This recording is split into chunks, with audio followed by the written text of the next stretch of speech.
I'm Susan Murphy, lead attorney at Advocate Legal. Recently, I was interviewed for an article about strategies that servicers use to trick borrowers into foreclosure. This is something we see a lot of in our litigation practice at Advocate Legal. The article was called 6 Servicer Tricks.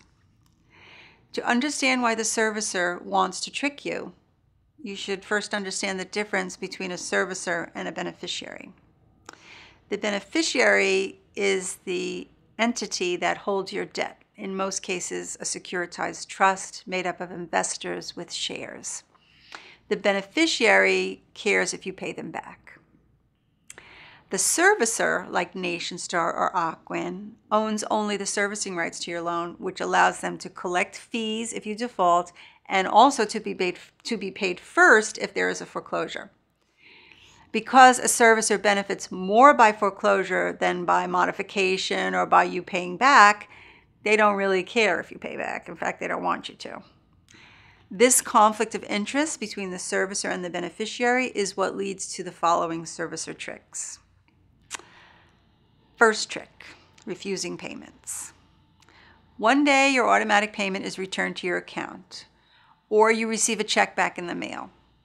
When you call your servicer to resolve the situation, they offer you a loan modification. This is a bait and switch, since the servicer has no intention of giving you a modification and only wants to trick you into default.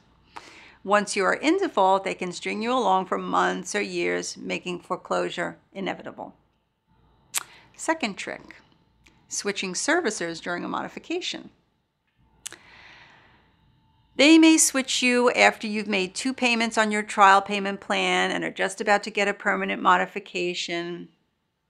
They may switch you right after you get a permanent modification, but then not pass it on to the new servicer. Then the new servicer will refuse your trial payments or your permanent modification payments and hold you up for months while you fall back into foreclosure. Third trick, switching an existing modification contract, also known as breach of contract.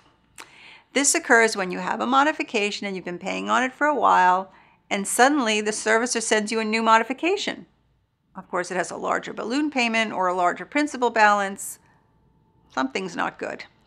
When you call the representative of the servicer, they respond like a robot. They don't know what you're talking about. They don't answer you.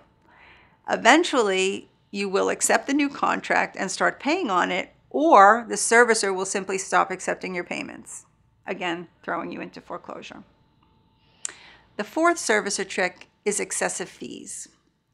One day, the servicer will, out of the blue, pay your taxes or add an escrow account to your payment amount. Your check will come back because it isn't for the new amount. As you try to resolve this, the servicer will add more penalties. The more you refuse to pay these fees, the more fees they add, the farther into foreclosure you go. Fifth servicer trick, false notices, such as overestimating your arrears on a notice of default. A notice of default begins foreclosure, and it will always state the amount you are in arrears, meaning the amount you have to pay to cure your default. This amount will routinely be overestimated by the servicer by up to $20,000, making you think your debt is way bigger than it is and that you can't pay it back. By the time you find out your arrears were actually a manageable amount, you're too far gone, you're too far into foreclosure, and you can't cure the arrears anymore. Sixth servicer trick, multiple modification contracts. This last servicer trick is designed to circumvent the Homeowners Bill of Rights and the protection it puts in place for borrowers. Most borrowers know about dual tracking, but they don't know that you can only recover damages under the dual tracking statutes if it is your first time applying for a loan modification. This is why the servicers send you a denial letter, quickly followed by an opportunity to apply again for another modification. By applying again, you lose your statutory right to appeal the denial and all right to potential damages from dual tracking. After that, the servicer will keep you in loan modification review and dual track you right into foreclosure. We'd like to see you at our free consultations at Advocate Legal. If something like this has happened to you, come and tell us about it. We'll be here, as we usually are, standing between the bank and your money.